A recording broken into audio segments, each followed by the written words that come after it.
சமுதாயத்துக்கு வழிகாட்டுபவர்கள் இக்கால பெண்களா இலக்கிய பெண்களா என்ற அணியில் இக்கால பெண்களே என்ற அணியை துவக்கி வைத்து பாட்டோடும் பேச்சோடும் உங்களை மகிழ்விக்க அருமை சகோதரி மலர்விழி அவர்களை அழைத்து பலத்த கரவொலியோடு அவர்களை வரவேற்க அன்போடு கேட்டுக்கொள்கிறேன். இன்றைய வாழ்க்கைக்கு வழிகாட்டியாக விளங்கியவர்கள் இலக்கிய பெண்களா இக்கால பெண்களா அப்படின்னு ஒரு அருமையான கேள்வி கேட்டிருக்கீங்க நடுவர் அவர்களே. நீரின்றி அமையாது உலகு என்பது போல பெண்ணின்றி அமையாது உலகுதான் இந்த உலகு. தமிழுக்கும் பெண்களுக்கும் ஒரு தொடர்பு இருக்கிறது. தமிழுக்கும் நம்முடைய வாழ்க்கைக்குமே ஒரு தொடர்பு இருக்கிறது. எப்பொழுதுமே ஆண் எழுத்துக்கள் என்றால் உயிர் எழுத்துக்கள், மெய் எழுத்துக்கள் தான் பெண் எழுத்துக்கள். செக் பண்ணி பாருங்க, அதுல பொட்டு வச்சிருக்கும். அதனால மெய் எழுத்துக்கள் பெண் எழுத்துக்கள் சொல்லுவாங்க. உண்மையிலே ரொம்ப மகிழ்ச்சி. இலக்கிய கால பெண்களை குறை சொல்வதற்காக நாங்கள் வரவில்லை. இக்கால பெண்களும் சாதித்திருக்கிறார்கள் என்று சொல்வதற்காக வந்திருக்கிறோம். இலக்கியத்தில் உள்ள பெண்கள் இலக்கியத்தில் வாழ்ந்தார்கள், நாங்கள் இலக்கியத்தை படித்து வாழ்ந்து கொண்டிருக்கிறோம். அதுதான் வித்தியாசம். அவர்கள் இலக்கியம் படைத்தவர்கள், நாங்கள் இலக்கியம் படித்தவர்கள் என்றால் மிகையாகாது. உண்மையிலே எங்கள் பெண்களை பார்க்கும்போது ரொம்ப மகிழ்ச்சி. ஒவ்வொரு வீட்டிலையும் பெண் குழந்தை தான் நம்முடைய குலசாமி.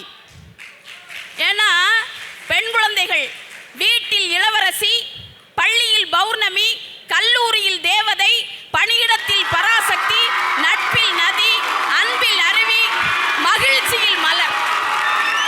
அதான் சொன்னாங்க, யார் இந்த தேவதை ஆனந்த பூமக, வால் மட்டும் இல்லையே சேட்டைக்கெல்லாம் சொந்தக்காரி, யார் இந்த தேவதை ஊர் கொஞ்சம் ஏமக, நீ அந்த சாமிதான் என்ன பெத்த சின்ன தாயே. ஒவ்வொரு பெண்ணும் ஒவ்வொரு பெண் குழந்தையும் தாயின் வடிவம் அப்படின்னு சொல்லியிருக்காங்க. அந்த காலத்து பெண்களை ஏமாத்திரலாம் நடுவர் அவர்களே, இந்த கால பெண்களை ஏமாற்றவே முடியாது. நிறைய பெண்கள் பஸ் ஸ்டாப்ல நின்றுட்டு இருந்தாங்க. பசங்க வந்து கங்கை கரை தோட்டம் கன்னி பெண்கள் கூட்டம், உடனே ஒரு பெண்ணு கருவாயன் நடுவினிலே. இன்னைக்குள்ள பெண்களை ஏமாற்றவே முடியாது. ஒரு பையன் சொன்னா, கண்ணே உனக்காக தாஜ்மஹால் கட்டுவேன், ஏய் முதல்ல தாலியை கட்டுடா அப்புறமா பார்க்கலாம் அப்படின்னு. ஏமாற்றவே முடியாது. அந்த காலத்து பெண்களை பார்த்தீங்கன்னா சங்க பெண்கள், இன்றைக்குள்ள பெண்கள் சிங்க பெண்கள், தங்க பெண்கள்.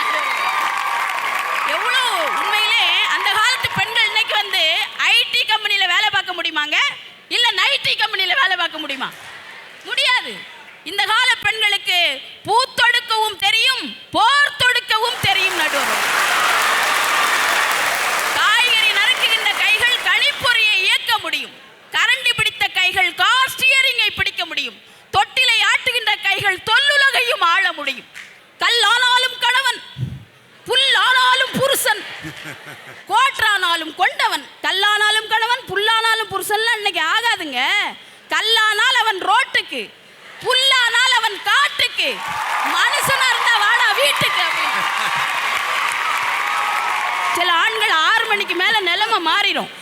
போன் பண்ணுவாங்க, ஹலோ செல்லக்குட்டி, செல்லக்குட்டி என்ன? இல்ல நீ இல்லாம நான் இல்ல செல்லக்குட்டி.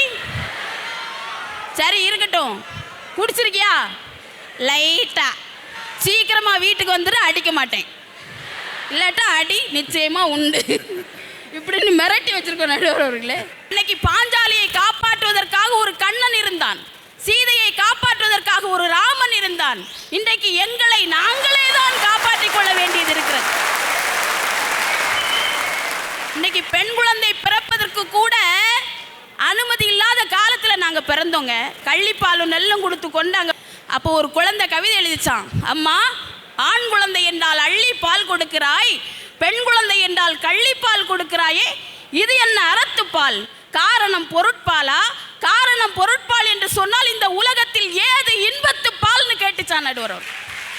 என் பாட்டி ஒரு காலத்தில் ஊதுகோல் வைத்திருந்தாள், என் அம்மா திறவுகோல் வைத்திருந்தாள், நான் எழுதுகோல் வைத்திருக்கிறேன், என் பிள்ளை இனிமேல் செங்கோல் வைத்திருக்கும். இதுதான் இக்கால பெண்களின் சாதனை என்று கூறி, இலக்கிய பெண்களை விட இக்கால பெண்கள் தான் வழிகாட்டிகள் என்று கூறி, அருமையான வாய்ப்புக்கு நன்றி கூறி எல்லோருக்கும் தீபாவளி நல் வாழ்த்துக்களை தெரிவித்துக் கொண்டு விடைபெறுகிறேன். நன்றி, வணக்கம்.